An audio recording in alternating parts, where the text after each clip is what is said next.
Deputy Speaker of the National Assembly. My name is Opio Wandai, MP Ugunja. Thank you. Junaid Mohammed, MP Suna East.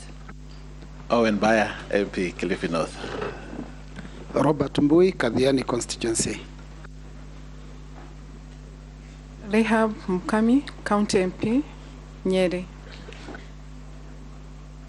My name is Ferdinand Wanyonyi, Member of Parliament, Kwanza, Trans Nzoia County. George Gitonga Murugara, Member Tharaka. I think I need to state at this particular juncture that the nominee is actually my constituent. He hails from Tharaka Nithi County, is my voter, is my friend, but that does not affect my partiality in any way as far as this vetting is concerned. David Kosing, my name, Professor, MP Pokot South, West Pokot County. My name is Abdul Rahim Daud, MP for North Imenti, Meru County, and a neighbor to Tharaka Nithi. Shimboko, MP Likoni Constituency, County 001. Nelson Narab Koech, MP Belgut. Morning, Caleb Amisi, MP Saboti. Didoraso, MP Saku.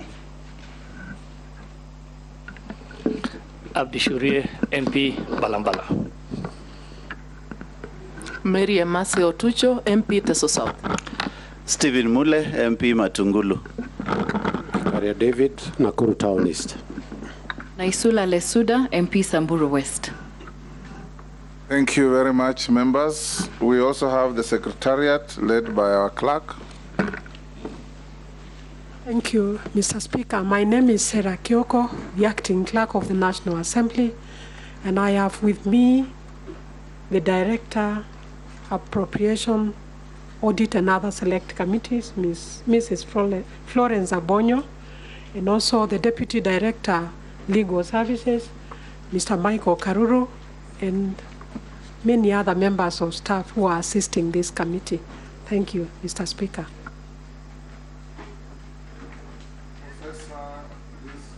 It is not adversarial. We are seeking facts from you. Members will ask questions to establish your suitability to hold the office to which His Excellency the President has nominated you. We have done very well since yesterday, resisted the temptation to have any altercations. We have conducted the proceedings with a lot of decorum. You address the House or the committee through the chair. Questions are also asked through the chair. And we try to limit any direct conversation, engagement, or arguments between the nominee and any member of the committee. The time available to this session is there, 90 minutes. So we encourage concise and precise questions, eliciting concise and precise answers from the nominee. And once we've gone through your documentation process, I'll give you 10 minutes or less, at least no more than 10 minutes, to tell us who you are and a brief journey through your life to where you have landed in this nomination. Let's start with your documentation, Professor. Do you have your compliance with tax obligations with the state with a KRA certificate?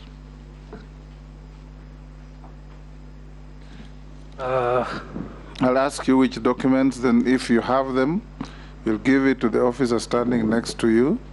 If they're in a bundle that you have made copies, you can give her the originals as well to compare. Then she'll give you back your originals at the end of the proceedings. The Chairman, I think what I have are my certificates, academic certificates. I think there was communication breakdown. Just this morning is when I've been informed I also needed to come with my ID. I've sent for it, it's on the way. But I have my original academic certificates with Let me just go through Yeah. the list. Yeah. Then you'll tell us. And the other clearances, I think we submitted them, and Let's be sequential. we can still get the originals. Let's be sequential. Yeah. You have the KRA certificate you submitted. I submitted, but I don't have the original Then here. I confirm. can get it. Yes. You have the Higher Education Loans Board clearance. Yes, submitted. You have the clearance from the Ethics and Anti-Corruption Commission. Submitted. You have the certificate of good conduct from DCI. Submitted. Thank you. Have you ever been mentioned adversely mentioned in any investigative report of a parliamentary committee or commission? No. Are you a dual citizen between your Kenyan citizenship and any other jurisdiction outside Kenya? No. Excellent.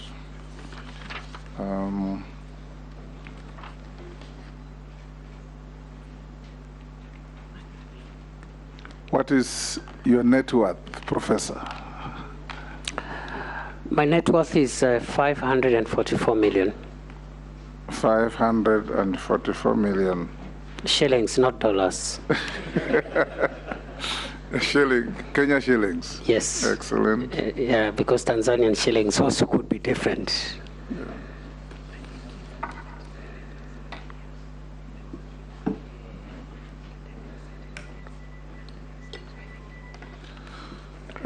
You say your national ID is on the way? Yes, it's on the way. You'll give it to us when it arrives.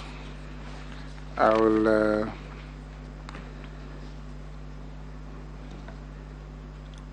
my last question is, what are your current and anticipated sources of income? At the moment, I am an advocate of the High Court of Kenya. I practice law. I am also a business person running a number of businesses, SMEs, and I'm also a consultant for local and international organizations. I'll open the floor by inviting you. 540. My clerk didn't hear your net worth. And she's the My net worth, Mr. Chairman, honorable members, is 544 million Kenya shillings. Made up of real estate, bank deposits? Made up of landed buildings, around 165 million. It's also made up of bank deposits, about 50 million Kenya shillings, investments in shares, and deposits in 5 different circles. Mm-hmm. Thank you. Now you have your 10 minutes to address this House. We are not the Sanhedrin, we're just a committee of parliament, and we listen to you. Welcome.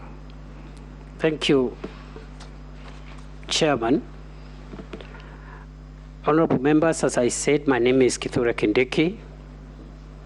I was born on 16th January 1972 in Tharaka, in the then Meru district, Eastern Province that time. It's now Tharaka Nithi County. I'm 50 years old. I went to school in Tharaka and Lenana School. I proceeded to Moi University, where I earned a Bachelor of Laws degree. From there, I proceeded to the Kenya School of Law and obtained a postgraduate diploma in law. I then went for further education at the University of Pretoria in South Africa, where I obtained a Master of Law in the year 2000. And in 2002, I obtained a PhD in international law from the same institution. I have been a lecturer of law at Moi University for around 3 years, and later on at the University of Nairobi for 10 years. I left University of Nairobi to contest in the 2013 election, and during my career, I rose from a graduate assistant to a tutorial fellow, senior lecturer, associate professor. In the same period, I was able to hold administrative positions in the university as a head of department of the public law department at the University of Nairobi between 2005 and 2007. Thereafter, I became Associate Dean of the Faculty of Law at the University of Nairobi from 2007 to 2010. In between, I had a short break of 3 months when the third president of Kenya, Mwai Kibaki, appointed me Secretary for National Cohesion, but I left civil service. I was not comfortable with that position because of the political situation around which I was appointed and the agenda which I was asked to deal with. So I returned to the university and only left to join politics. I have practiced law for 22 years, and I am an advocate of the High Court of Kenya, and I'm listed in the list of counsel licensed to practice law at the International Criminal Court in The Hague. I've also served in a number of ad hoc tribunals as counsel. Mr. Chairman, between 2013 and 2017, I was the senator for Tharaka Nithi County, and at the same time, the majority leader of Senate. In 2017, I was re-elected as senator for Tharaka Nithi County, and also elected as Deputy Speaker of the Senate, a position which I held between 31st August 2017 and May 2020, when I was removed from office of the Deputy Speaker through a motion of no confidence sponsored by my party, my political party. I continued to serve as senator for Tharaka Nithi for 3 years. And in the 2022 election, I did not vie for any political office. So I continued to practice law. Finally, I've been a consultant for a number of organizations, including UN agencies. I've consulted for COMESA, the East African Community, IGAD, African Union, and very many international and local NGOs and government bodies. And I have published approximately 32 publications in form of books and peer-reviewed articles. In short, that is the story of my life. The only thing perhaps I can add is that I was able also to act as a visiting lecturer in a number of universities on short-term basis, mainly at the Central European University in Budapest and the University of Sao Paulo in Brazil. that is the story of my life. Thank you, Professor. I will now open the floor to members to ask you any questions. I'll start with the Deputy Speaker.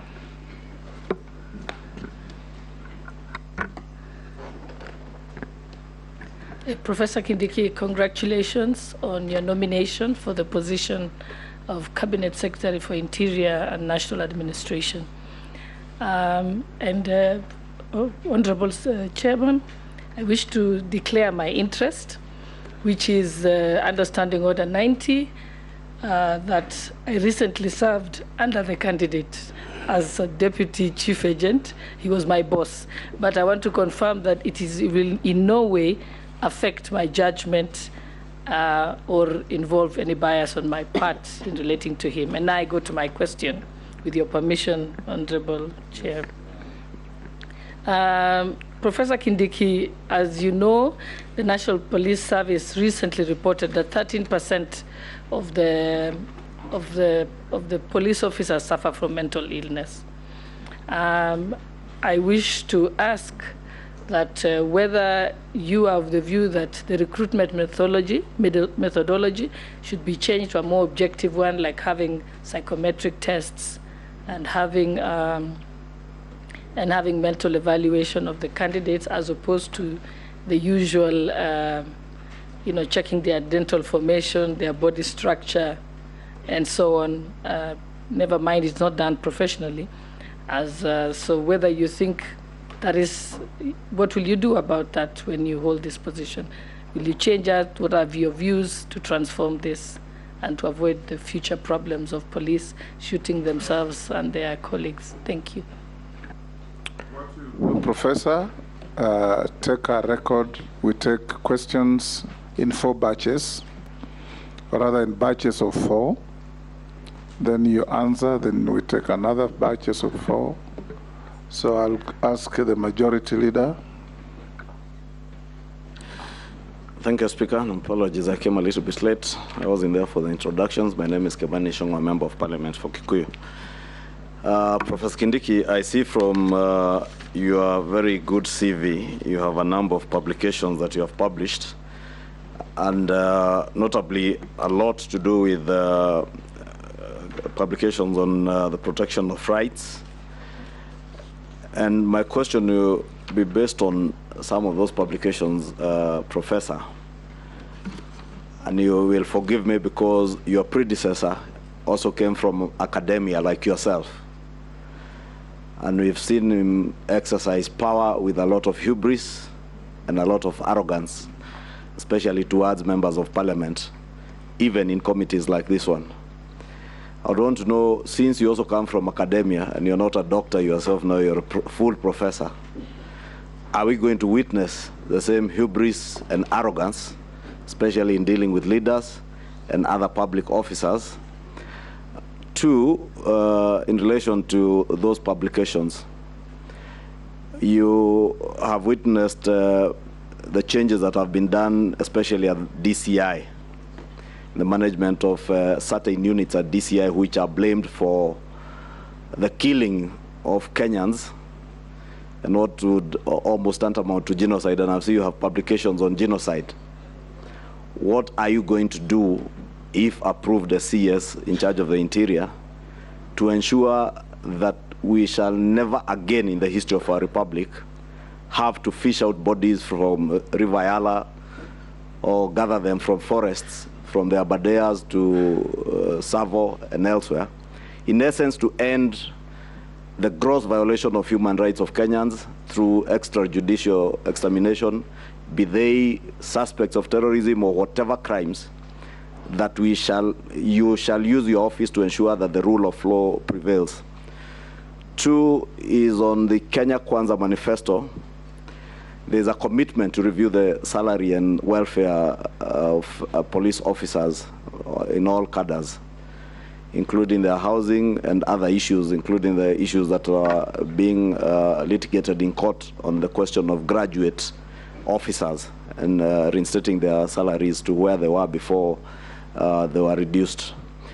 what steps do you intend to take to make sure that you improve the remuneration of officers across all cadres in the police force, and also to ensure that at least they live in habitable human settlements, not the kind of settlements we see our officers living in.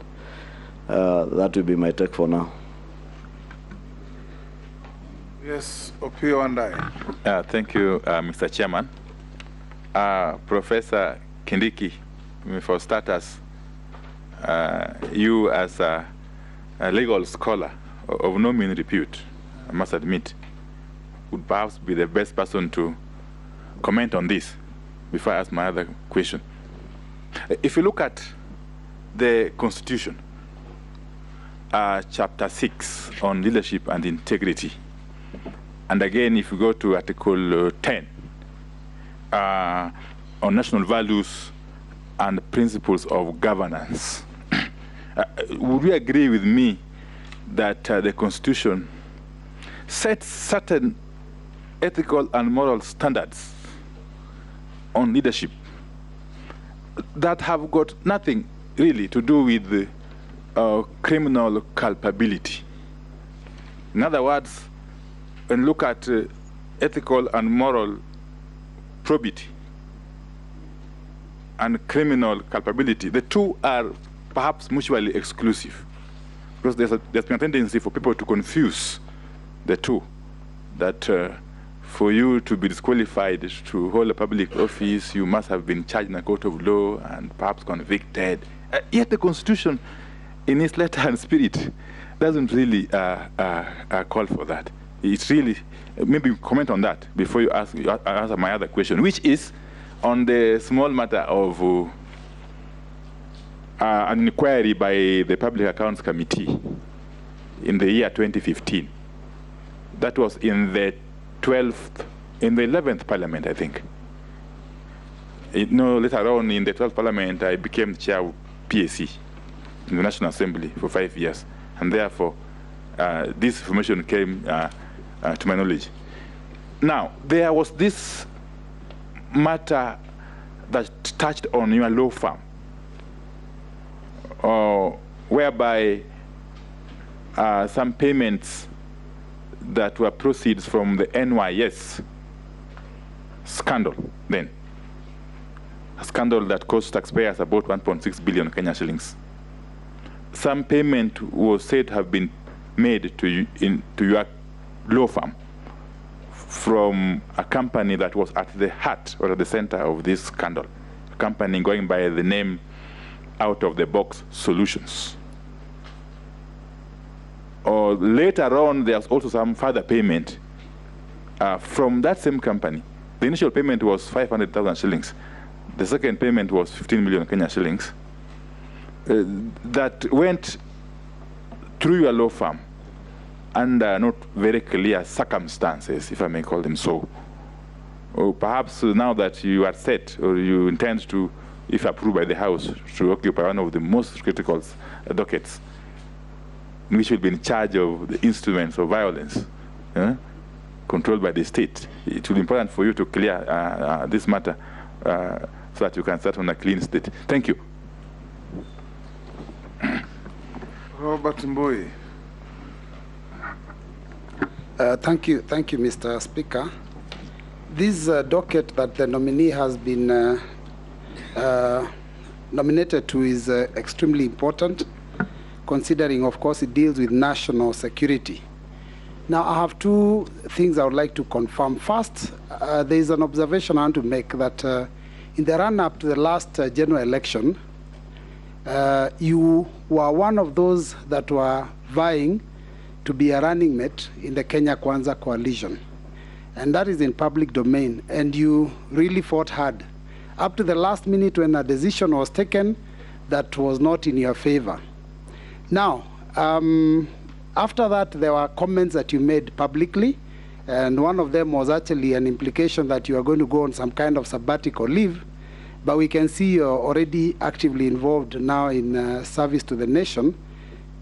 Have you recovered from that shock, and are you going to be very comfortable working under your competitor, because whoever you're competing against is now the deputy president? And secondly, do you think the president has any right or should interfere with the operations of the DCI? Because you know recently that he did disband a unit that operates under them. Thank you. Professor, those are 4. You can now proceed to respond. Thank you, Chair. On the first question from Deputy Speaker, the Honorable Shelley, I would like to respond by saying that yes, it is important for psychometric tests to be carried out on recruits. However, I do not think that the problem that we are experiencing around mental illness is connected with the type of recruits that get into the police service. I believe the issues around mental illness in the police service are linked to work-related stress. In this connection, if I am approved by this Honorable House and appointed by the President subsequently, I intend to equip, expand, and fully capitalize the wellness and counseling unit, which I intend to link with the soon-to-be established Kenya Police Hospital, the Kenya Police Service Hospital, and the Kenya Prison Service Hospital, 2 projects which are at an advanced stage and should be operational within the next few months.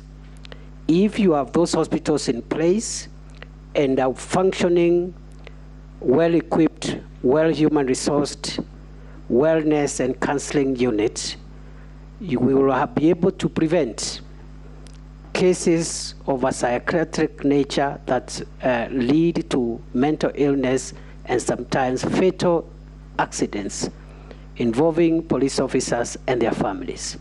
Secondly, I believe that these incidents are caused by the low morale and also the low remuneration and poor working conditions of police officers vis-a-vis the risks that they undertake in the service of the nation.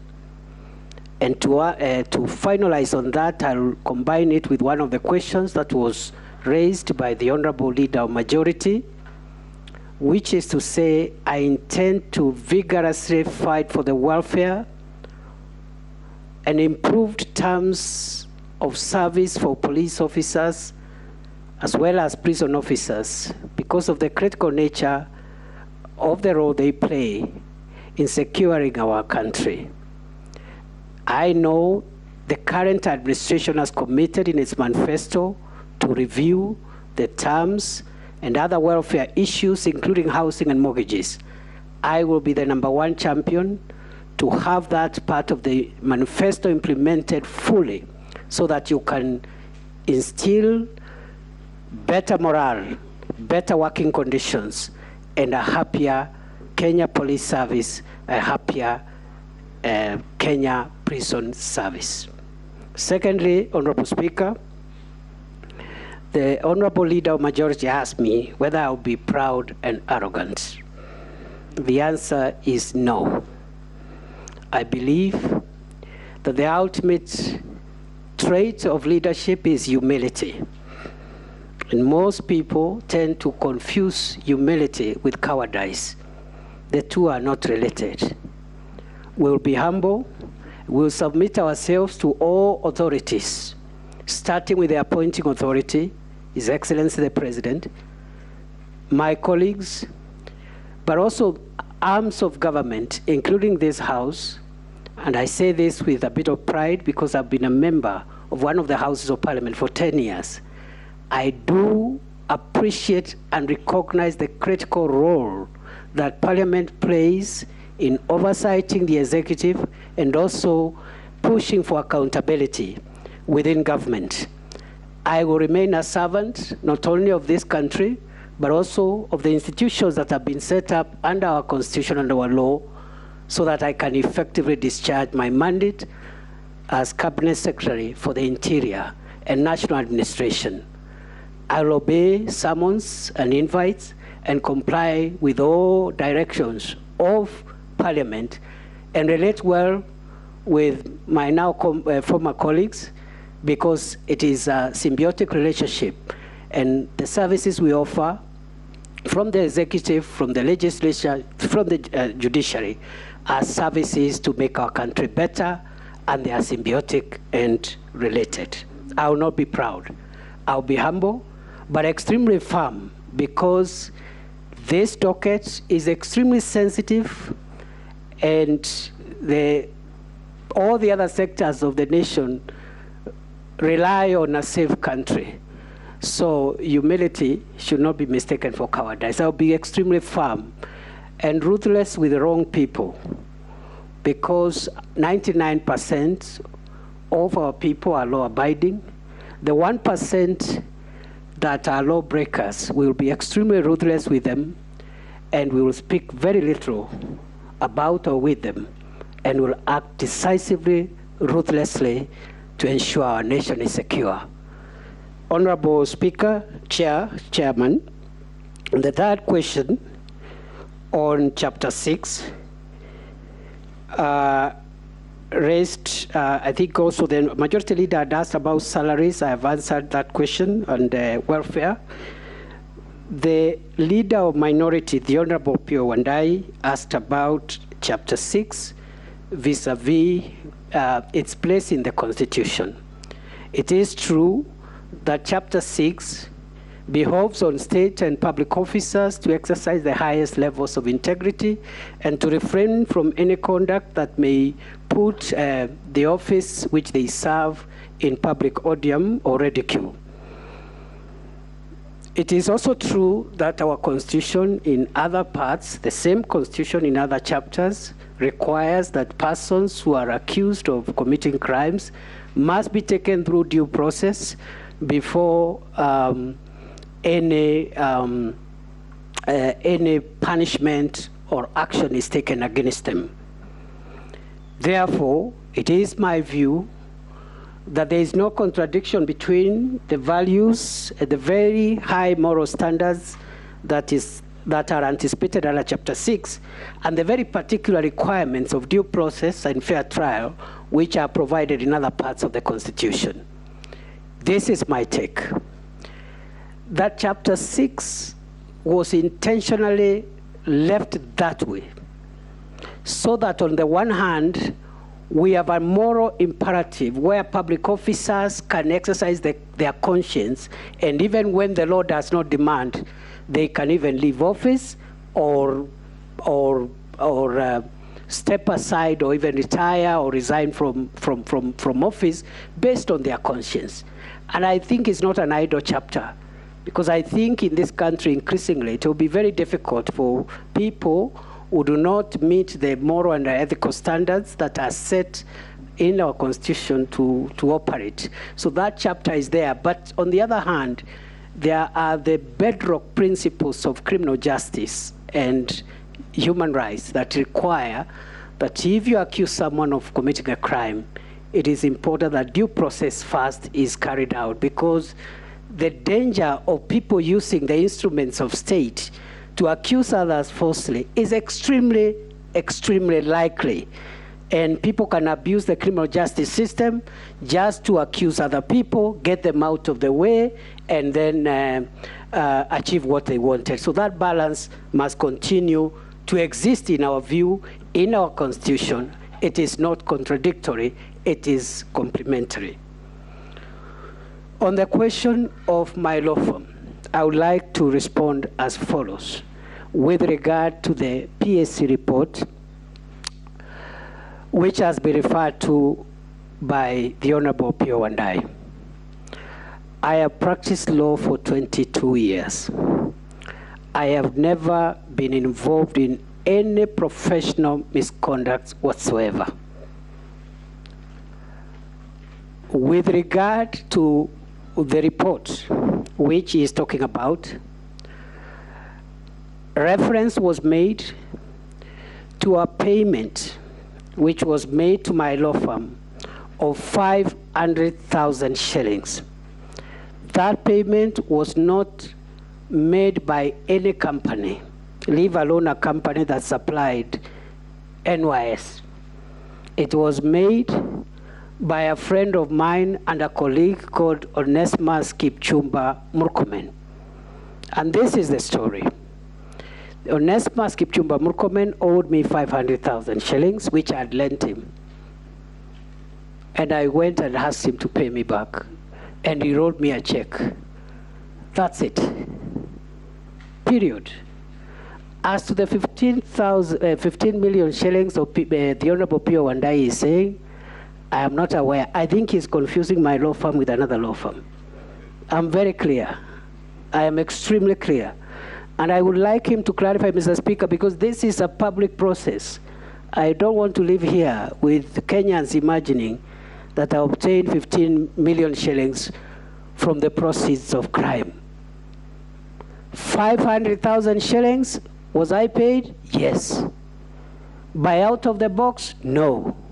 By Onesmus Kipchumba Murkomen, who owed me a friendly loan of 500,000 shillings, because at that time, we were borrowing money from each other, which happens among colleagues. I'm sure even these MPs, they owe each other some money. So that is the short story around that issue, Mr. Chairman. On the final issue on the running mate, the question raised by the member for Matungulu, Kadhiani, or Matungulu this side, Kadhiani this side. Now, first, it is not true that I fought so hard to be a running mate. That is not true. What is true, Mr. Chairman, is that I was fortunate to be on the short list of 6 members of my party who were being considered to be running mates for President William Ruto. In that short list, it is also true that I ended up being a runners-up. It is also true that in that process, the Honorable Rigathi Gachagua, who is now Deputy President of Kenya, was nominated to be a running mate, and I was the runners-up. That bit is true. With regard to the question whether I've recovered from the shock, there was no shock, because in the first instance, there was no entitlement to anything. You can only get shocked if you're entitled to something. It was a privilege even to be on that short list, and even a greater privilege to have been a runners-up. It is also true, Chairman, that I did a press conference 2 days later after that process, and I said 2 things, namely that I'll take a break from elective politics, which I did, and 2, that I will not be available for any appointive office during my break. That last bit, I have since reviewed that position after persuasion by my party. My party persuaded me, and in fact, if the honorable member cared to listen to that speech, I said, however, notwithstanding my personal decision, if my party wishes to engage me and requires me to reconsider my position, I'll be willing to listen. So that is what made me to change my mind. Otherwise, it is true what he has said, but there was no shock. And finally, Mr. Chairman, I have no problem submitting to authority. That is the easiest thing. And therefore, my friend Rigathi Gachagua, who is now the Deputy President of Kenya, is my boss. And I have no problem whatsoever working with him and under him, together with President Uhuru Kenyatta, together with President William Ruto. Uhuru Kenyatta is the former President of Kenya. I also served under him very well until he threw me out for no reason.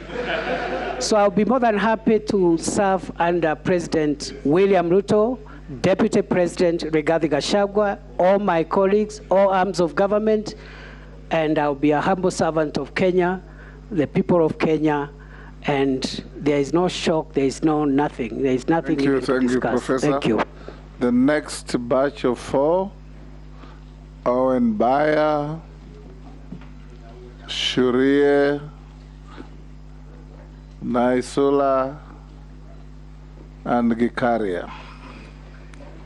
Mr. Speaker, it's possible to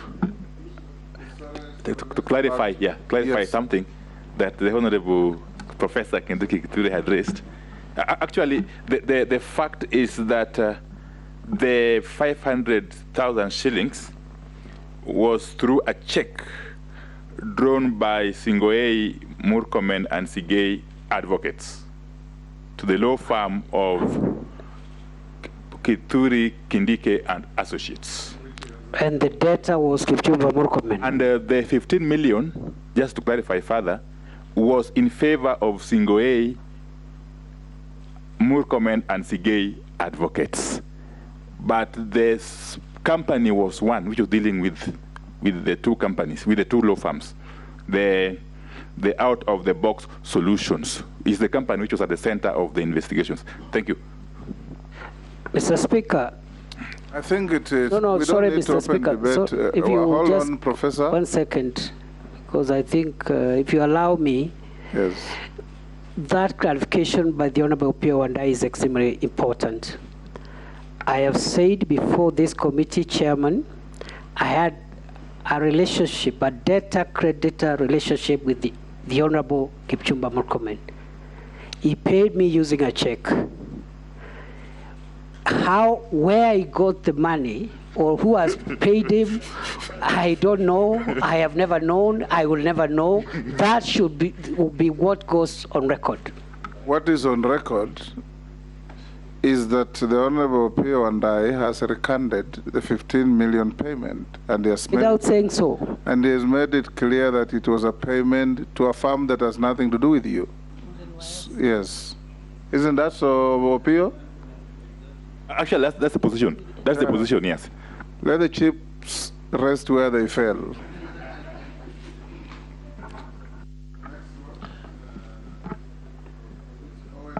All right, thank you very much, Mr. Shurie, Speaker. Naisula, and Gikaria.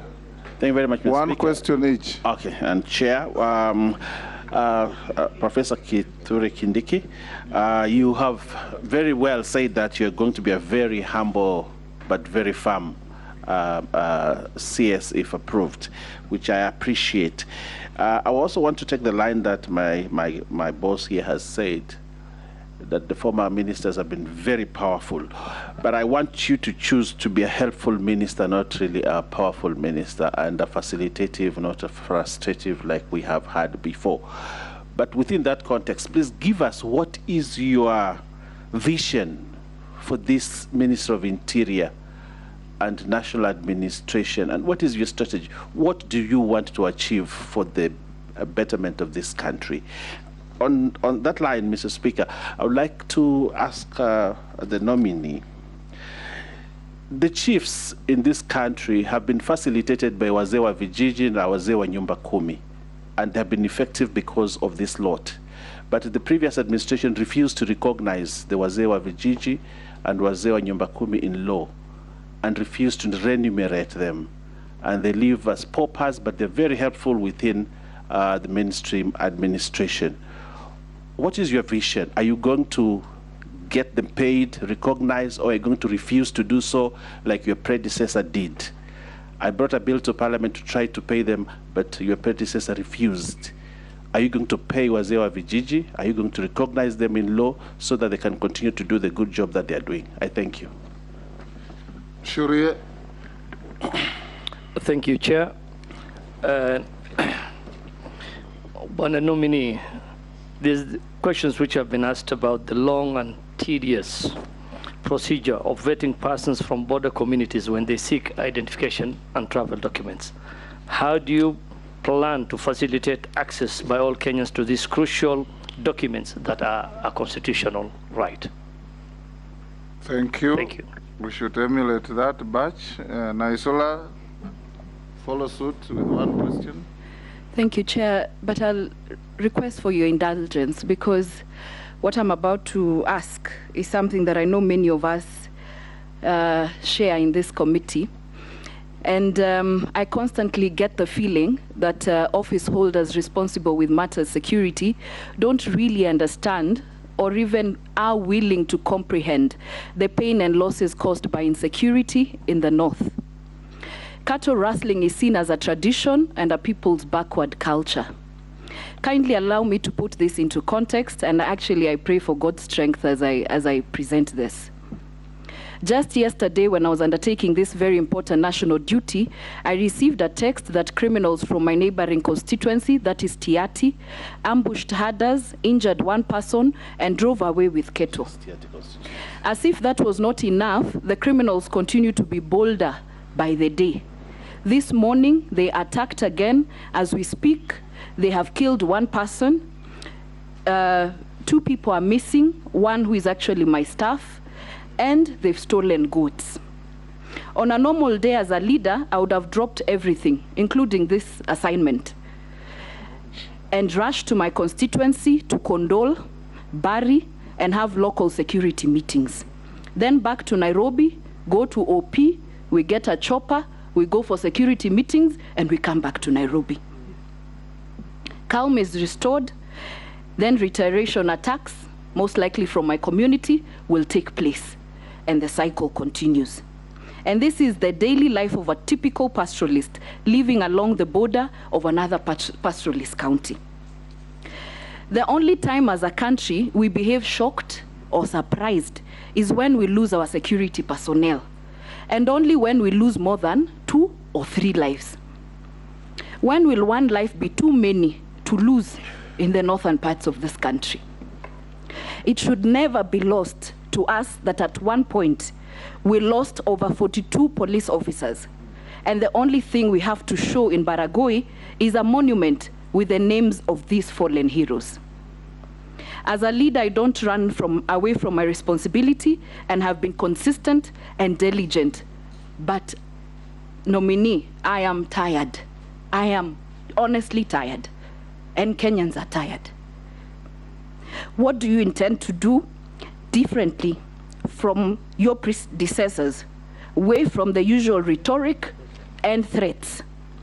Perhaps you need to come and live in Kurkur, Pora, Longewan, Losuk, incognito for only 1 week. Come and stay there. What strategy or are your thoughts do you have to end this menace once and for all, so that as a leader I can execute my other national duties and not concern myself only on matters security? Thank you. Thank you. Gikaria, Professor, I've allowed that emotional discourse because of the peculiar circumstances of the member. Gikaria. Thank you, Chair. One question. Pongezi Kindiki. Owen Bayer, switch off your microphone, please. The question that I have, Honorable Kindiki, is that Kenya Kwanza Manifesto acknowledges that ensuring safe, secure, and fair environment through democratic policing, which contributes to development.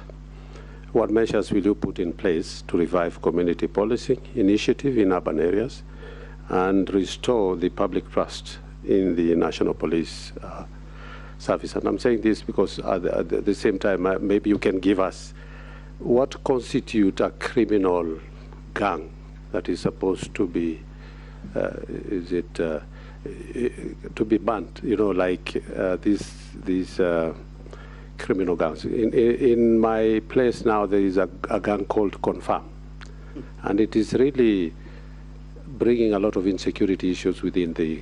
So what would be required for that group to be, not to be confirmed, to be, you know, declared illegal, such that we can restore peace and order in Nakuru at large? Thank you.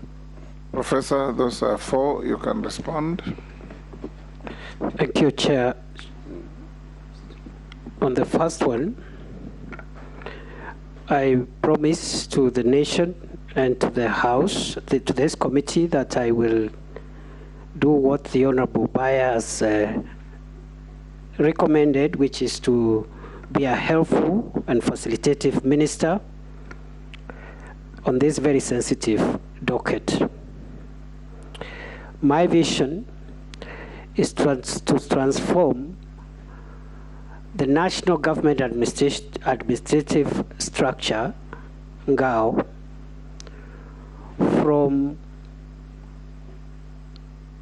a structure which has the amenability for misuse by politicians and leaders to increasingly allow this very useful structure to concentrate on its mandate, which is to sensitize the public on government programs, mobilize the public on important national issues, and actually be agents, the agents of government for service delivery and citizen empowerment. That is the vision I have for this cadre. It can be done, it will be done. I also envisage a difficult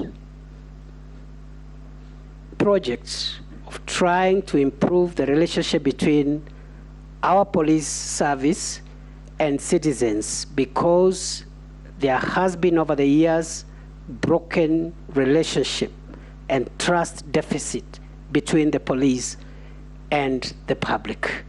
And some of the reasons for that trust deficit, some of the reasons are actually beyond the control of the police officers themselves.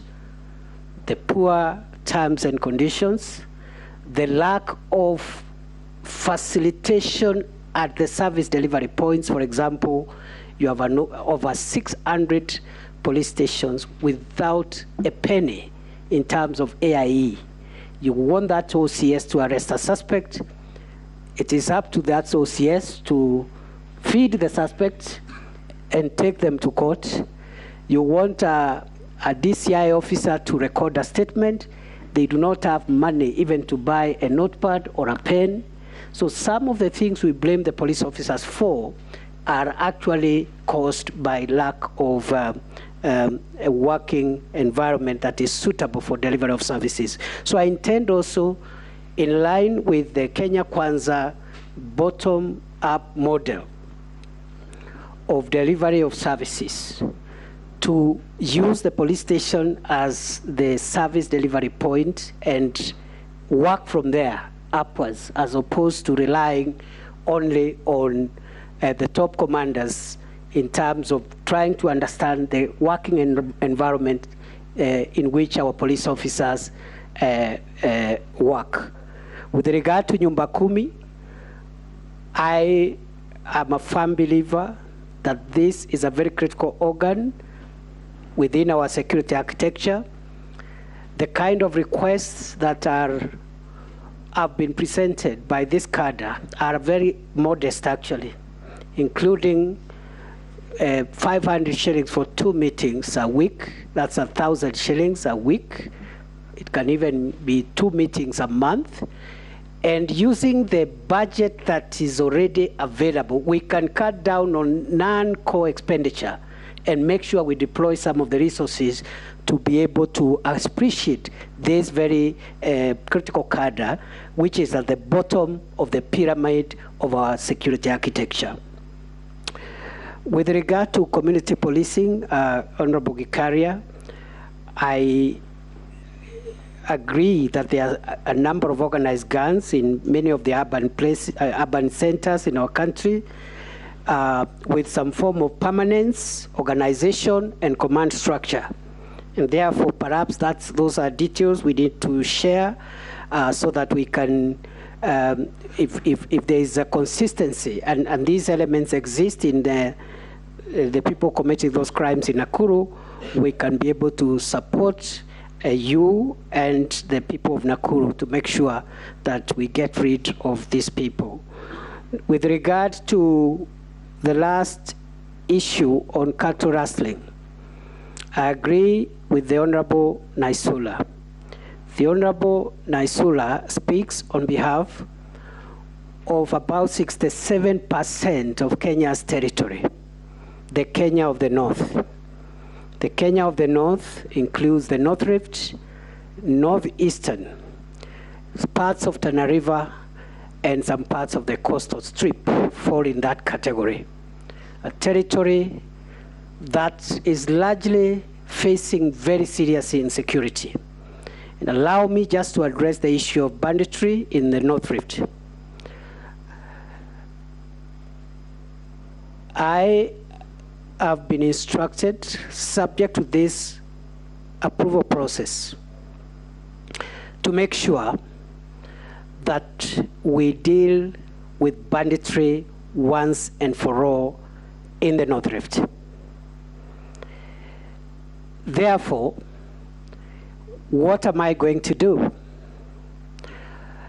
I'll not be sharing operational issues here, but one of the challenges we have is the lack of operational capability for our officers who are serving in those areas. I have requested for facilitation so that we are able to improve the existing capabilities both for air and land mobility, but also for protection of officers to ensure that they keep the peace there and deal with that issue. We will also have to invoke the provisions of the Constitution and the National Police Service Act to ensure that we actually energize the community policing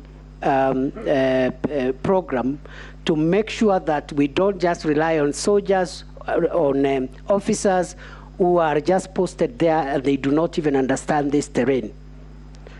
So that the community helps the officers to be able to track the criminals.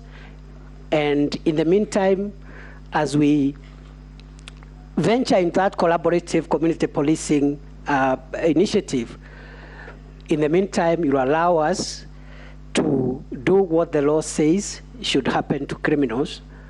And I would not want to say further than that for now, except that I am instructed to ensure that the banditry problem is resolved once and for all. I assure Kenyans, and I assure this committee, that I will make whatever sacrifices that are required to be made.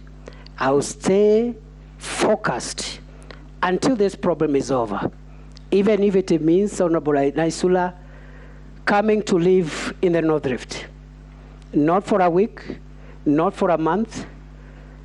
We will stay there as long as it is necessary. Because, Honorable Speaker, when criminals, bandits, cattle rustlers, terrorists, when they don't fear government, as Honorable Naisula has said, that culture that they raid today, they raid tomorrow, they kill police officers, they kill civilians, when that culture permits, then the legitimacy of the state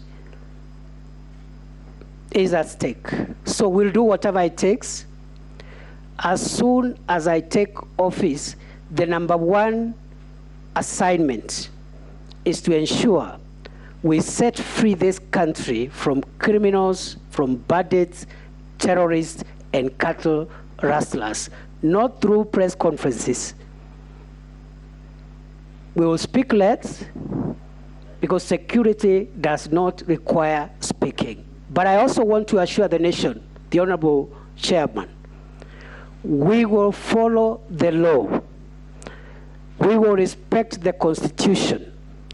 We will respect all the international human rights and humanitarian treaties that are part of the law of Kenya.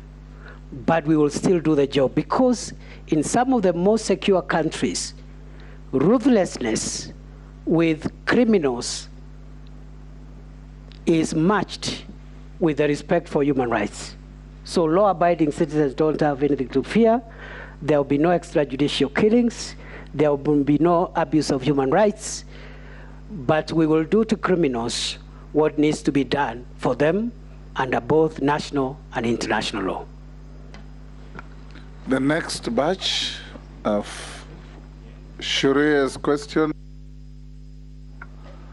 on issuance of travel documents. I think it says you didn't answer that. Yes, I think the Honorable Shurie, the issue of, particularly the issue of vetting in northern Kenya, is not a requirement of the law, it's an administrative measure. In light of the need to respect fundamental rights and freedoms and make sure that there is no discrimination, we will increasingly review the procedures for vetting to make them human rights friendly and friendly to the citizens of Kenya. But in the long term, Honorable Chairman, the long-term solution for that vetting problem, which is a bit uncomfortable, I must say, but is necessary, is when the country will adopt a unique identifier number at birth. An attempt was made under the Vision 2030, under the IPRS project, which was abandoned, and then the Huduma bill came and took over some of that effort and brought confusion. Some of the matters are in court. But the moment you are able to have a unique identifier number at birth, then you will not need to be vetted by anybody, because government will have the record of every child, every person born in Kenya. So the idea of vetting will go in the long term. But in the short term, please, we must secure our borders, and there are many ethnic consanguinities and relationships, especially in the north, with other ethnicities in neighboring countries. So it's not supposed to be a punishment on Kenyans. It's just meant to ensure that at least we secure our borders and make sure that we protect the Kenyan population. We will ease that and make it human rights friendly.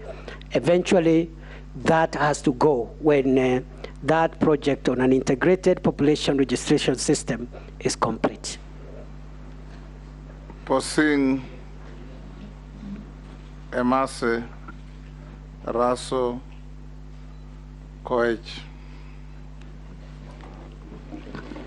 I thank you, Honorable Chair, for giving me this golden opportunity. Everybody will ask a question, so don't worry. For giving me, Mr. Chair, this golden opportunity. And Professor Kindiki, the nominee,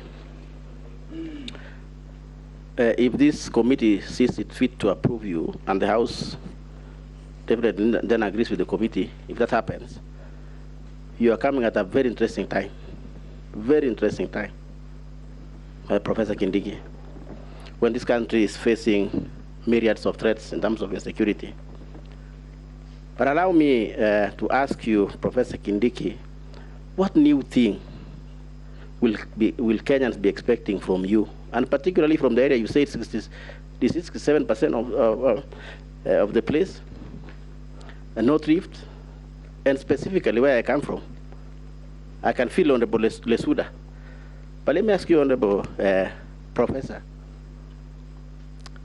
the government has been using this approach called operation, which now I have, from my own study, I have renamed it extrajudicial killing. And I'm talking from a community, Honorable Professor and Honorable Chair, that has suffered this extrajudicial killing. But they name it operation so that it looks good. It looks accepted to be meted on a community like Pokot. Honorable Chair, you can remember.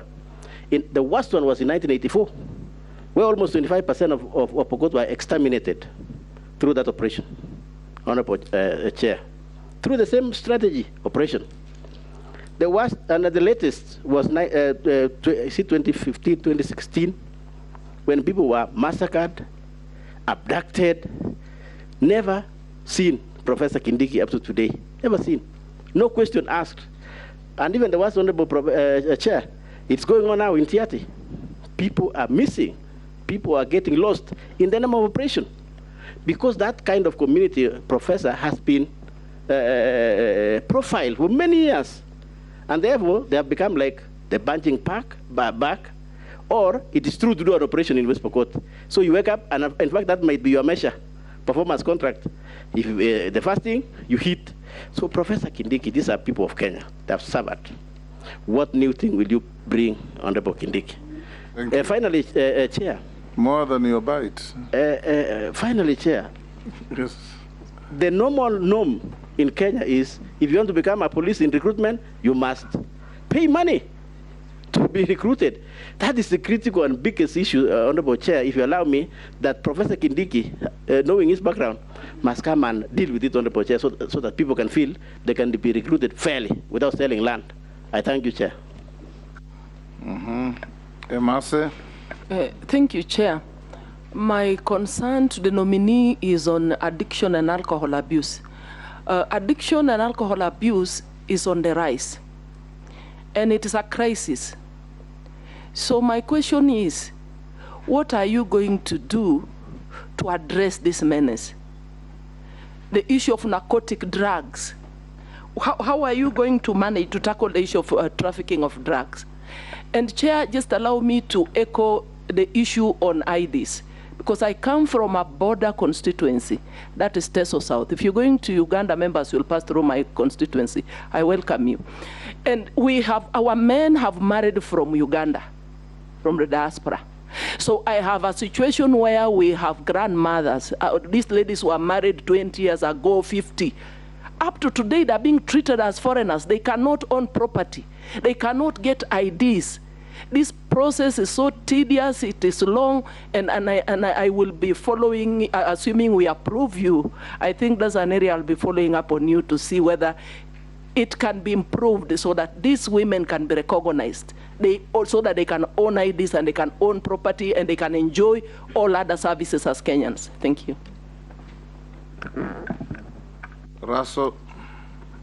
Thank you very much, Chair. Professor, if the House approves your nomination, you'll be the first lawyer who will be sitting in Interior. That in itself will be a history. In Kenya, there are two laws that are operating. One law is in the 67% that you talked about, and the other law operates in the remainder of the country. What the honorable members from the pastoralist communities have raised are far-reaching. It is about the exclusion of those communities who live in ASAL areas, whether they are ID cards, whether they are cattle rustling, whether they are killings, whether they are inappropriate application of the law. So my question to you, because Interior is the anchor around which Kenya moves, but more and more we see that the problem is not even in Pokot, it's not in Marsabit, Isiolo, or Garissa. The problem is in the office, which fortunately you might occupy. How do you intend to go about in making Kenyans feel that they are in a unitary state and they enjoy equal opportunity as Kenyans? Thank you, Chair. Professor, mine will be on professionalization of our security agencies and provincial administration. I did go with you to many parts of this country where your predecessor will use the provincial administration to scatter our rallies, use the chiefs to execute political errands, thus making the provincial administration untidy. The Constitution 2010 has a place for the provincial administration and the politicians. What will you do different from your predecessor? Thank you. Professor, those are 4. Thank you. Let me start with the last one. The President has already pronounced publicly that it is not the intention of this administration to use national government administration officers or police officers to do politics.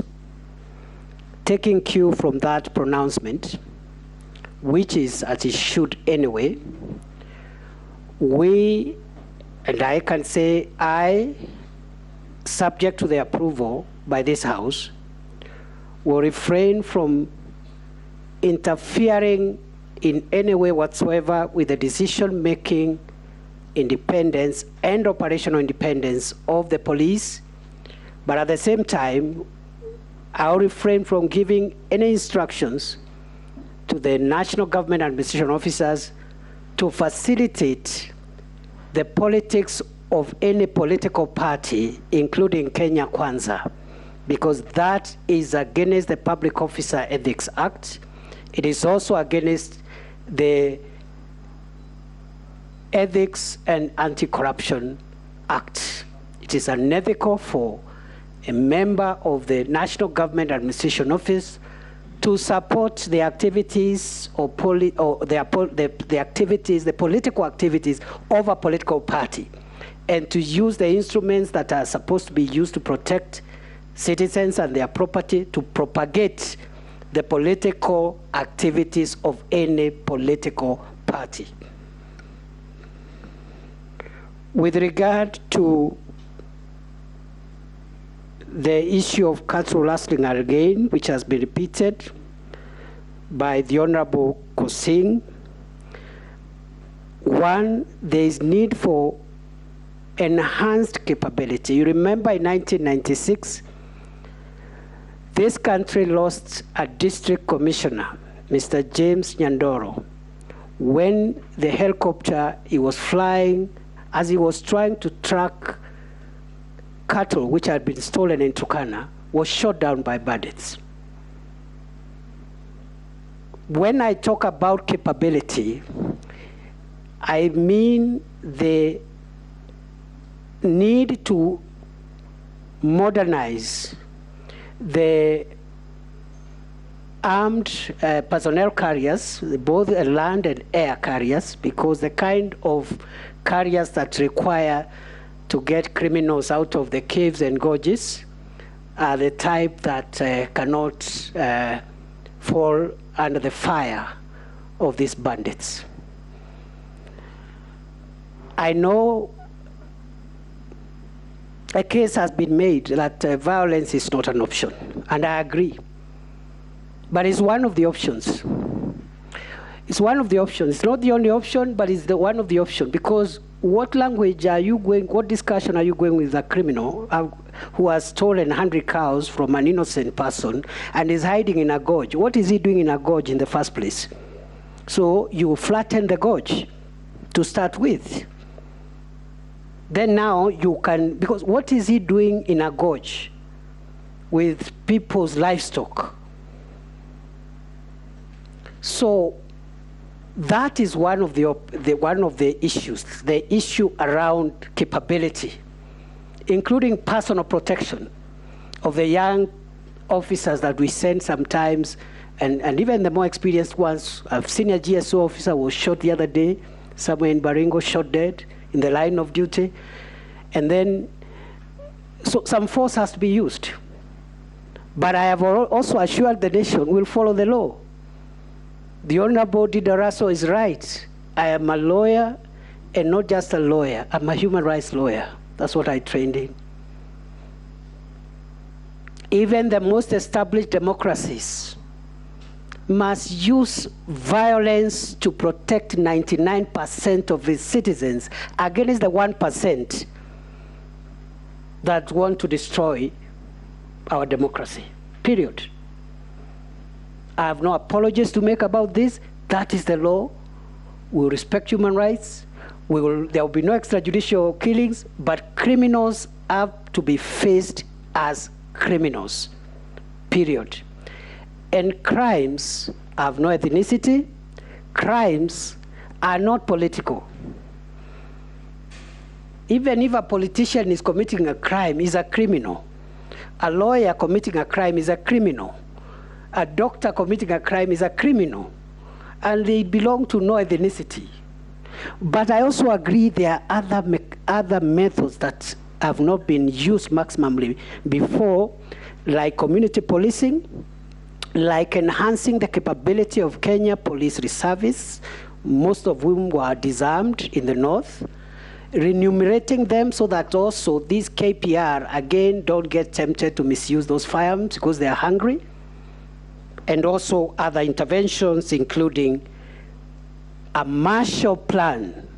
The ultimate solution to setting free the Kenya of the North from the hands of criminals is a Marshall Development Plan of infrastructure, electricity, roads, hospitals, schools, etc. And that is in the Kenya Kwanza plan. So I'll be collaborating with the other agencies to make sure that as we deal with the criminals, we are also opening up that area so that it is easy to convince even those who have been socialized to believe that only crime can give them a livelihood. There are alternative livelihoods that can help them feed their children. Finally, very quickly on NACADA, there's a process which is ongoing about enhancing the control aspects on alcohol and narcotic drugs. My 1 second take of how else we can improve this is to use the education curriculum review that is taking place through a task force now to see how we can just try and resocialize our children, because the drug addiction menace has cascaded to very young sectors of our population, and only the education system, which is the software that instills positive moral values, can perhaps be used even as we enhance the control of these substances among our population. And from the Honorable Emase, the issue of spouses and citizenship is one of the reform measures which I am informed is already ongoing, to make sure that there are no delays. If the principal spouse, for example, has citizenship, the other spouse application should not delay, and so forth and so on. Thank you, Mr. Chairman. Point of information, Honorable Chair. Point of information. Who do you want to inform? I want to inform the nominee. Okay. It's fundamental, Honorable Chair, at the level. Maybe I wanted to inform the nominee, Honorable Chair, of an experience which you and I know, what was done in Uganda by President Museveni to pacify one of the worst areas called Karamoja areas. When Museveni took over, Honorable Chair, you know that. He has pacified the entire place without using this extrajudicial killing. And if you go down to that side from Moroto, Amudat, that is where, of course, our community live, you rarely see anybody with a gun. But if you had to go there, maybe 1980s, everybody had a gun. What happened in Uganda is not happening in Kenya, Honorable. So that's information, Honorable Chair, that I want to share with the nominee, now that also Uganda is our friends, that he can also enjoy that information from Uganda. I thank you. Yes. Ferdinand Mishi Daud Amisi. Yes, Honorable Russell. Thank you, Chairman. I believe the good professor did not answer my question to my satisfaction, particularly in application of the law, that there are two laws that are operating in this country. The laws of some parts, the 40% of the country, and the 60%. And that is why the honorable members from the arid and semi-arid lands have raised very heavy issues on this floor. I thought he said that he acknowledges persistent and consistent discrimination of people living in the north, and that it's going to be his duty to make sure that this becomes part of our history. He didn't say those words, but that's how I understood him. Is that so, Professor? That is so, and I said because many of them are administrative measures, they are not legal measures, we will sit down with the leaders and communities to see how we can make them more human rights friendly, but I did caution that some of these measures are critical to secure our borders, but they should not be used to punish citizens. So increasingly, no person from any part of Kenya should feel being treated differently.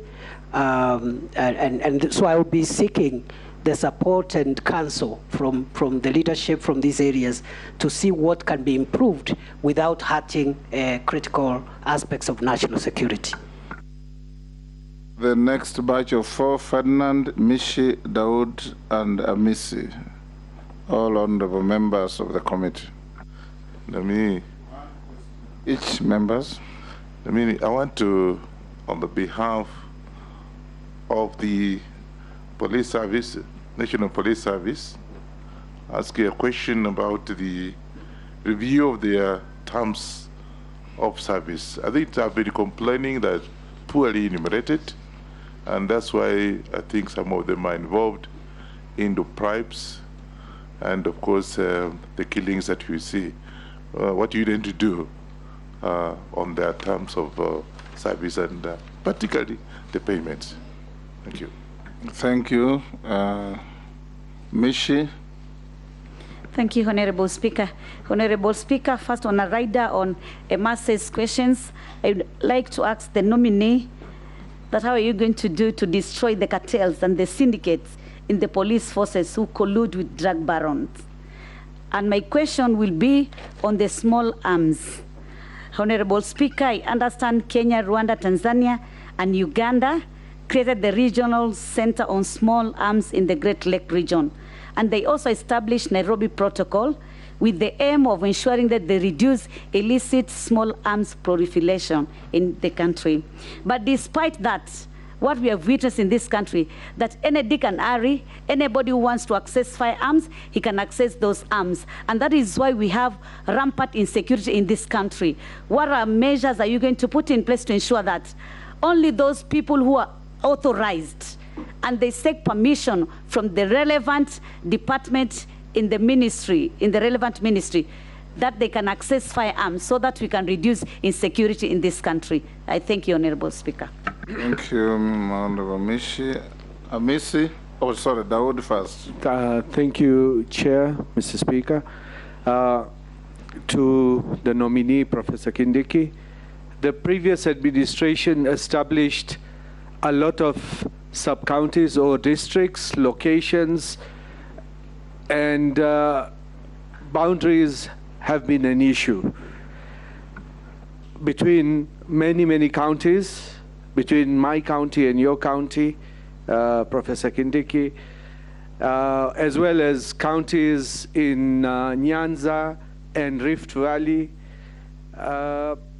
And because the docket of the districts and the boundaries would squarely fall under your administration, under the national administration, how are you going to handle the boundaries issue, as well as personnel for the new districts and locations, which were created, especially even in my constituency, more than 5 or 7 years back, and we still chiefs, and many places in Meru County and in Kenya in general do not have the sub-county DCCs and ACCs deployed.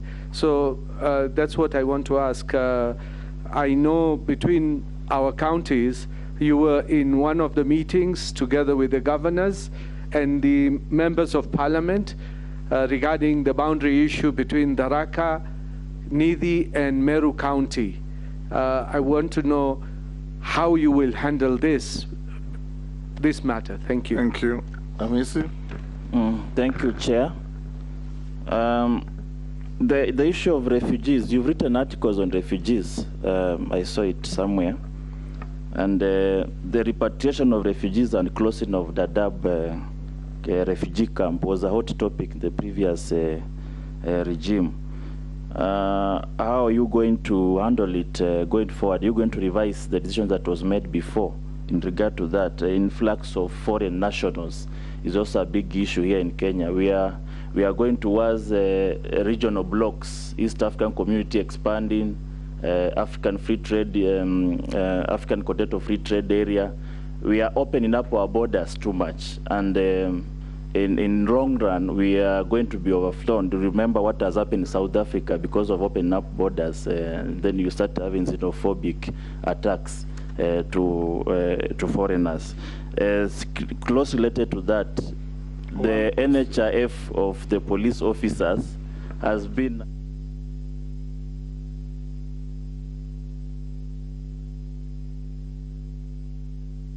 these ones, and from especially the prison officers who are always complaining, and they don't have trade unions to complain on their behalf. Another 4, you can answer those. Thank you, Chairman.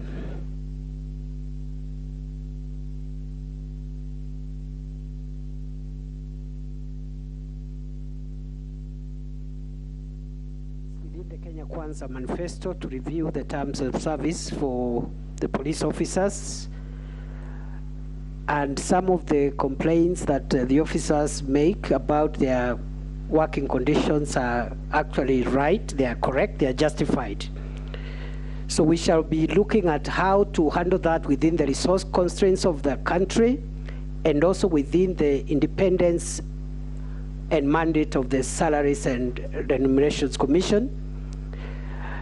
But one way of even achieving some of the things that the non-benefit aspects of welfare is by reviewing the ministry's existing budget to remove non-core expenditure and deploying that expenditure to facilitate officers to protect our country, to protect our people and their property. With regard to cartels and drug barons, the Cabinet Secretary provides policy direction to the National Police Service and the other formations under the ministry. Through this oversight, which is provided in law, we will make sure that no protection is afforded to any officer or any person who is associated with drug cartels and drug barons. So we are going to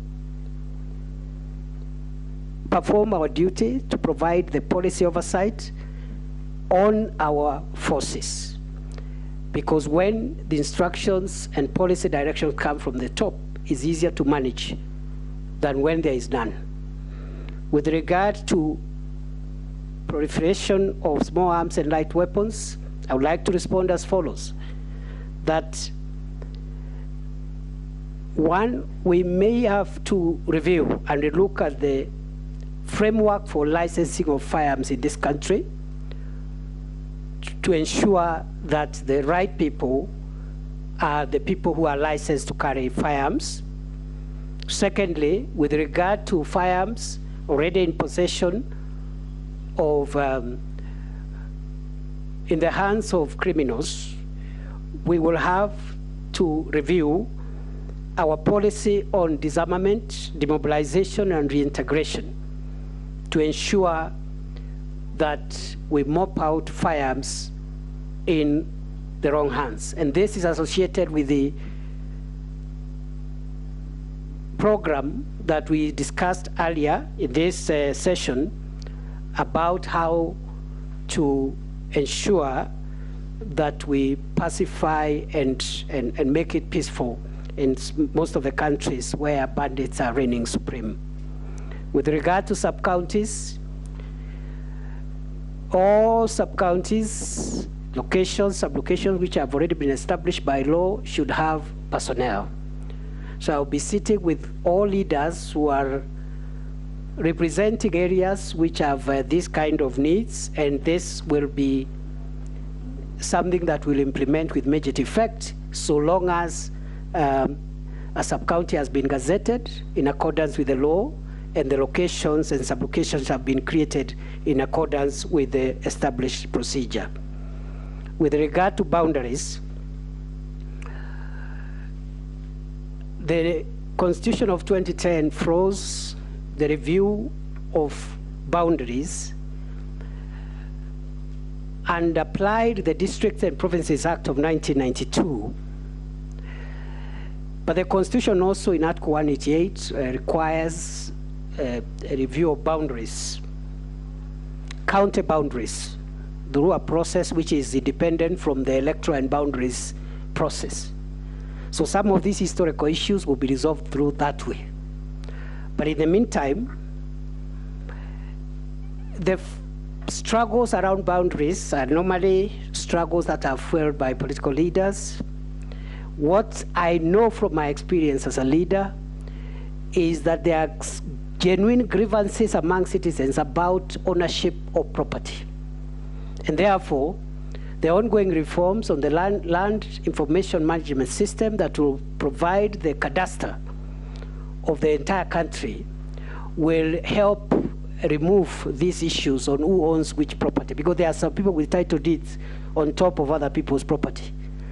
The Ministry of Lands has just completed the cadastre for Nairobi City. I have been fortunate to see that cadastre, and you'll be shocked, people owning plots on roundabouts, on top of people's buildings, and inside Karura Forest. So once this cadastre process, and the Kenya Kwanza, the executive order signed by the President on 12th of October, has already identified this area of land information management, rolling out of these limbs and the preparation of the national cadastre as one of the reforms that will be taken across the country, so that you know where your property is and nobody has a title deed on top of somebody else's farm. But the boundaries issue will have to be resolved in accordance with Article 188 of the Constitution and in accordance with the Districts and Provinces Act of 1992. Finally,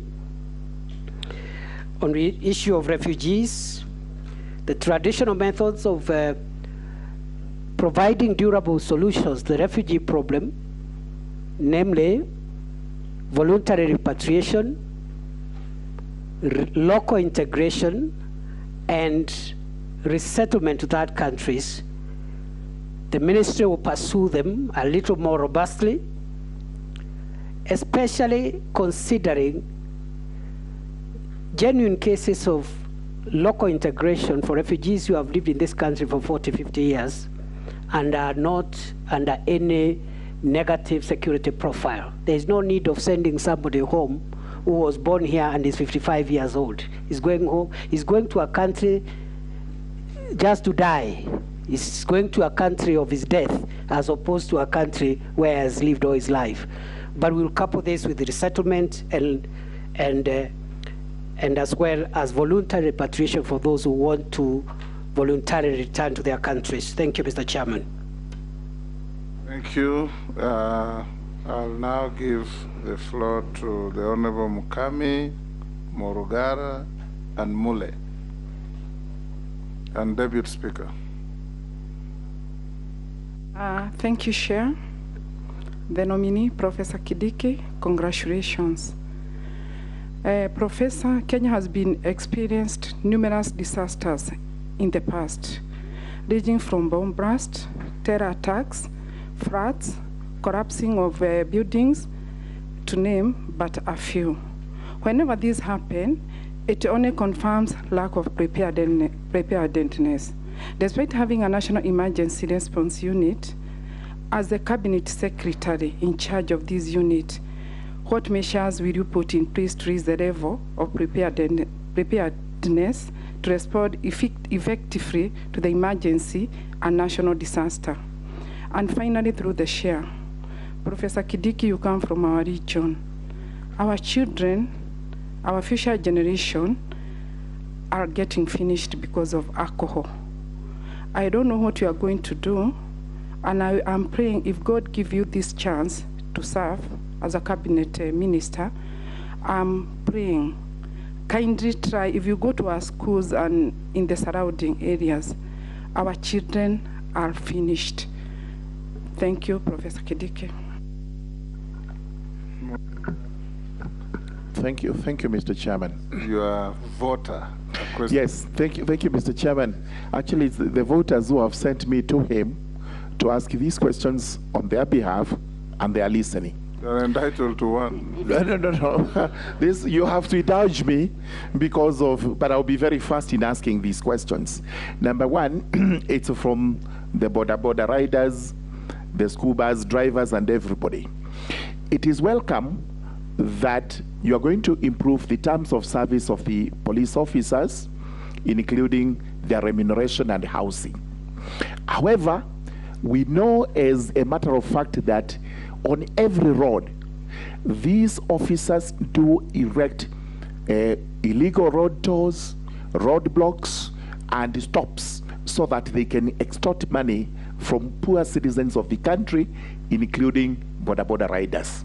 What will you do as the minister, and as soon as you have improved these terms, to end that corruption which happens? What are you going to do to ensure that we do not hear of these illegal roadblocks and tolls, etc., etc.?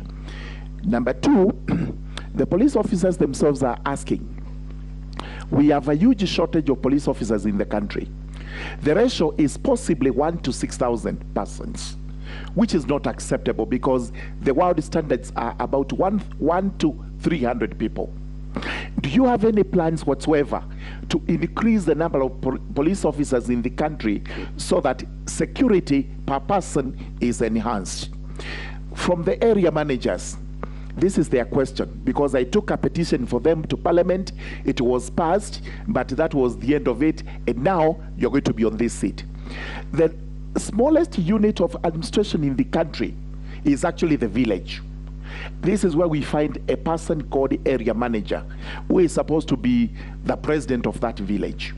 This person executes all manner of duties, including is the security officer, he is the judge, the jury, and the executioner. He's also the divorce court in the village. He's the one to whom people fall to when they want to divorce or they want to remarry or whatever. Do you plan in the administrative system that we are now going to review to start with the village as the basic unit of administration, and what plans will you implement to ensure these people are actually remunerated? Thank you. Hey, thank you. They also reconcile couples. It's not just about divorce and marriage. Thank you, Mr. Speaker. Being the last to talk to the nominee, Professor, you are inheriting a service, and especially the police service, whereby internationally on the police corruption index, as a country from the highest corrupt country, which I will not name, we are number 10 at the index of 7.88, and the ratio of police officers in Kenya per population is 1 police officer serving almost between 800 to 1,000, whereas the international norms, where Kenya has signed to be part and parcel, runs from 1 police officer to about 300 to 450. Professor, it is important to have a view of this as you take up this most important docket. If you are approved by this House, there are several scenarios. One scenario is members of parliament put up police stations, police posts, and police housing. And the last regime, without public participation, collapsed some of these units, and I can attest some of those properties are idle without police officers, creating an extra exposure of risk to Kenyans involved in those areas.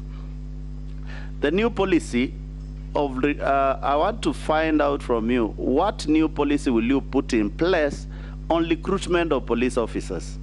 With this kind of index which I started with about corruption, you can be assured during recruitment, corruption is the center of who will be picked. And last is, how are you going to refurb the air wing, police air wing department in the country, so that you can be in total control of it? We know very well the air services of the police were merged with KWS, the army, and the rest, whereby they were collapsed to something which we cannot understand. And I believe you have said that you'll deal with the issue of how to refurb the police. I want to hear what we're going to do on the police air wing. Last but not least is that we have officers. Not right. You're entitled to one question. Okay. You are doing the fourth. I'm just the last person. So let me finish with that. The police, you are not entitled to that latitude. You read that. Time up. Okay. It is only 1 minute, Speaker, if you indulge. We have quite a number of police officers who are graduates, who have gone to school, and their school, and we are aware that for them to move forward and get better remuneration, it was stopped. What are you going to do as the in charge of the department to make sure that we look at the issue of those officers who are graduates? Thank you very much. If I've offended you, Ichungwa, sorry. You have not offended Ichungwa. You have violated the direction of the chairman. Thank you, Speaker, because he's repeating questions. Deputy Speaker. Honorable Chairman, I just wanted to follow up on the same question that Honorable Murungaru said, and I think some of my electorate have said, why don't you assure them that you will have body cameras for all police officers who are going to be interacting with the public, so they're not collecting bribes on the road and terrorizing motorists? They said it's well to take care of their welfare, but the public want you to assure them that you'll also take care of their welfare against the police officers. And lastly, I think as someone who's been falsely accused in the past, I think you didn't get an opportunity to reconfirm that on the initiation, what had been said, to confirm that did you or did you not receive 15 million from NYS. I think it's important that that goes on the record. I didn't get the last one, Speaker, Chairman. I said you never got an opportunity to clarify the allegation that had been made by Honorable Wundanyi Opio. So I was saying you can use this opportunity to reconfirm that you indeed, yeah, because it was not confirmed properly.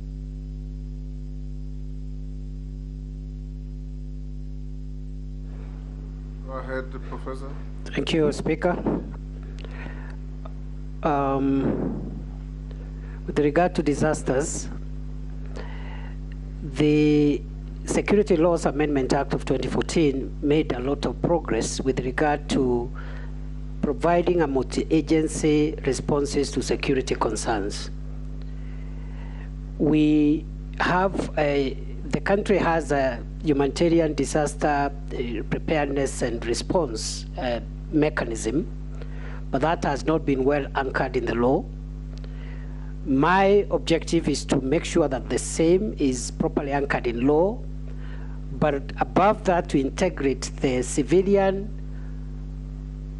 interventions and responses to disasters with the security agencies, so that you have one comprehensive response which involves both civilians and also members of the security forces.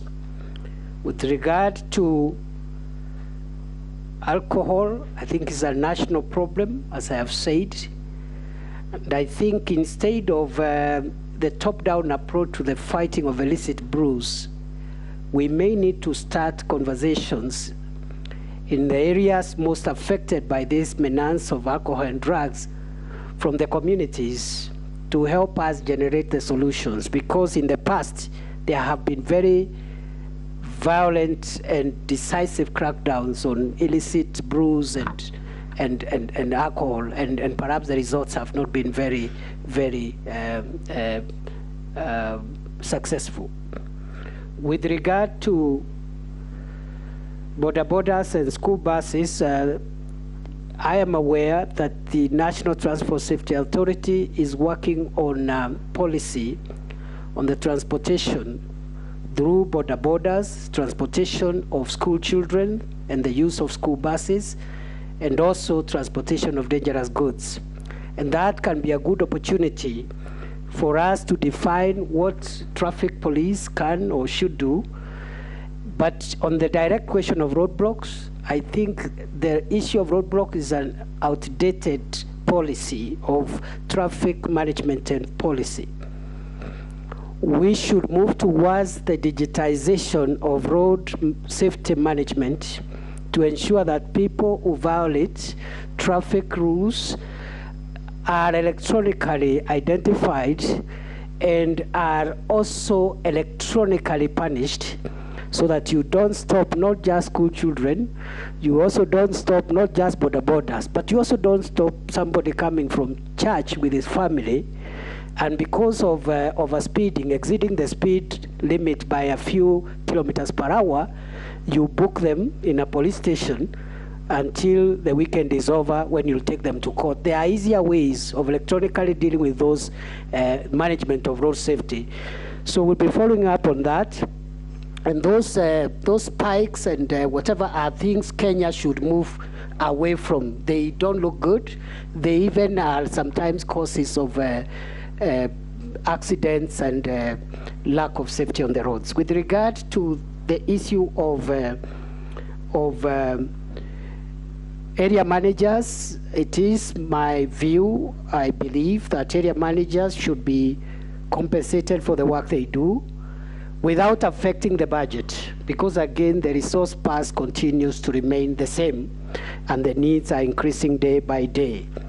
With regard to the question of police people taking bribes, this is the lowest image problem we have in the police force. I'll take leadership in trying to ensure that the police are able to reclaim their position and dignity among the society. And we will take measures, both deterrent, but also through a reward system to ensure that it becomes,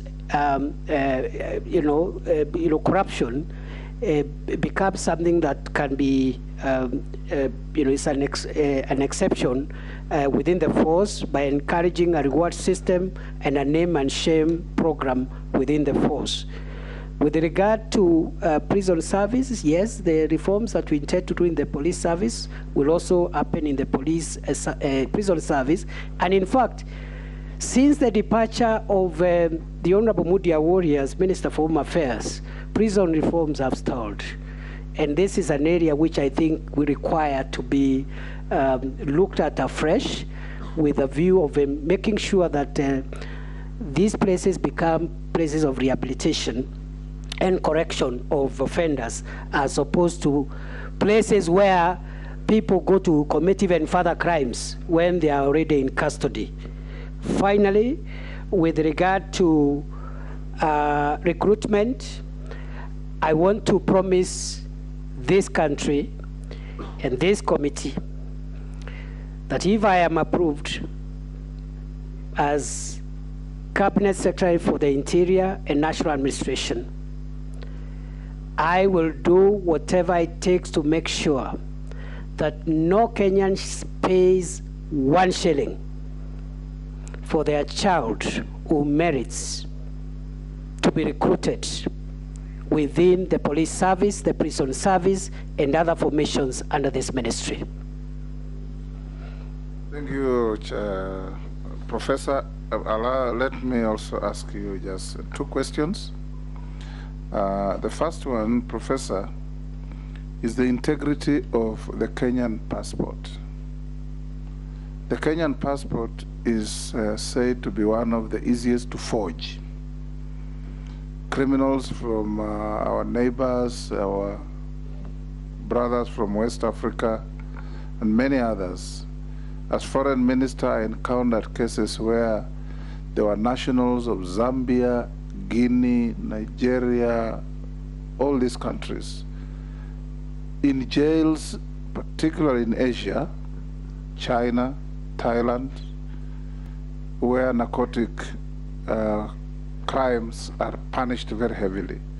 And they are profiled and identified there as Kenyans because they have forged and are carrying Kenyan passports. What are you going to do as minister to enhance the integrity of our passport.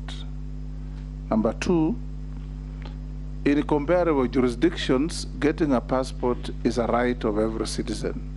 In fact, many countries like the UK, they don't have any other identification document other than the passport. In this country, getting a passport is an extremely tedious process. There are people who queue for up to a year, 2 years. You want to travel out of the country, to get an entitlement of a travel document, you have to bring all manner of documents to prove that you are entitled to what you should have. What are you going to do about this? The last one is what you have just been talking about, roadblocks. And you and I have discussed this before. In 2016, I remember calling the then IG. From Eldoret to Bungoma, where I come from, is under 100 kilometers. And on one morning, I drove from Eldoret to Bungoma, and I counted 24 roadblocks. 24. Each roadblock is being manned by an average of 4 to 6 police officers. And you could see no crisis that warranted either those numbers at each roadblock or those numbers of roadblocks. I remember President Kagame of Rwanda asking President Kibaki to reduce roadblocks because businessmen from Rwanda were finding it difficult to transact their business by transporting cargo from Mombasa to Rwanda because of the number of roadblocks, which were also toll stations. What are you going to do to eliminate this menace? Thank you. And may I also disclose to the committee that the Honorable nominee is a very close friend to me. We have practiced law together, and we research and write some things together in furtherance of the law. Thank you, Chairman. Chairman and honorable members, with regard to forgery of the Kenyan passport, the e-passport features introduced in 2017 September goes a long way in upgrading the security features and the status of the Kenyan passport internationally. Unfortunately, the uptake has been slow. Until now, only 1.6 million Kenyans have converted the old passports into the e-passports out of the 3.5 million Kenyans who own passports. The deadline has been extended, and under the East African Community Protocol, I think the deadline now has been extended to December, 30th November. But I doubt that even with that extension, there will be many more Kenyans because of the reasons, some of which you have highlighted. So this forgery issue, once every Kenyan has e-passport, will be something that perhaps will be a rare occurrence. Mr. Chairman, honorable members, I believe, just like the chair does, that a passport is a basic identity document. In fact, every Kenyan should have a passport.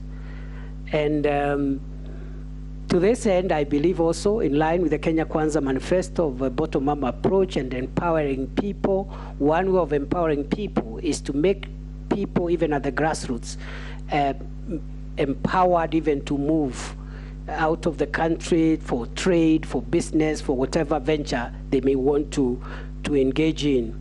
So I hope that we can move this 3.5 million passport to about 10 million passports in 5 years. And it will help you collect revenue. Absolutely. It's one industry. You are right, Honorable Chair, because this is one sector which government really doesn't need to spend a lot of investment in terms of resources, because it generates revenue for government. Number two, Honorable Chair, with regard to what we are going to do to make sure many more Kenyans acquire passport, we are going to increase the passport submission centers. Right now, there are about 7 passport submission centers. The intention is to ensure in the next 5 years, there is a passport submission center in every county of our country. Other than that, for Kenyans who live abroad, it is intended that we, subject to the approval of this House, will ensure that we increase the number of passport submission centers from the current 7, namely New York, Washington, London, Berlin, Pretoria, I think Qatar. We will increase from 6 or 7 to about 25 within the diaspora in the next 5 years. Mr. Chair, allow me also finally to say, however, the printing of passports must remain centralized. The submission of passports could have as many centers as possible, but the printing for purposes of security must remain, just like printing money, must remain centralized. And therefore, we will be empowering the Immigration Department with capacity to offer centralized printing services. Finally, on roadblocks, as I have said, Chair, I agree with you. This is a very archaic method where you put spikes. In fact, it's an obstruction of traffic. But you know, it's something we have gotten used to as a country for a long time. So you can't really blame the police as such. But we must move towards intelligent ways, and by intelligent I mean technology, intelligent road safety management systems, where we identify and punish road users who offend the law without necessarily causing obstruction or creating ugly scenes and traffic jams and accidents on the road. Thank you, Mr. Chairman. Thank you, Professor. I'll give you 3 minutes to tell us what you wish this committee to do with you and for you. Mr. Chair, thank you for that opportunity, this opportunity to address this committee. I would like to say as follows. It has been the honor of my life to be nominated by President William Ruto to serve as Cabinet Secretary for the Interior and National Administration. I remain grateful to him, and I also remain grateful to my party, through which I have grown in my career in public service. I do understand the current assignment requires me to abstain from active politics unless I am propagating government policy. That is what the law provides. I therefore want to take the opportunity to assure the President and the people of Kenya I will serve diligently, I will serve with integrity, and I'll apply my mind, my energies to try and resolve national security challenges that affect our homeland today, some of which have been discussed in this meeting. I also want to say that I will serve with integrity and fight within my ministry any efforts to divert public funds, misuse public funds, misuse public human resources for political or other considerations. I also promise this House, I'll cooperate with Parliament and other institutions of state to serve Kenyans. Finally, if I am approved, I'll remain grateful to this House for the opportunity, and I promise I will not let Kenya down. I'll do my best for the country, and this is a solemn promise before God, before the President, before government, and before my fellow citizens. If you approve me, you will get value for that decision. Thank you, Honorable Chair. God bless Kenya, and God bless you. Thank you, Professor. You are now released to go to your other duties, and God bless you too. So I give you 5 minutes break.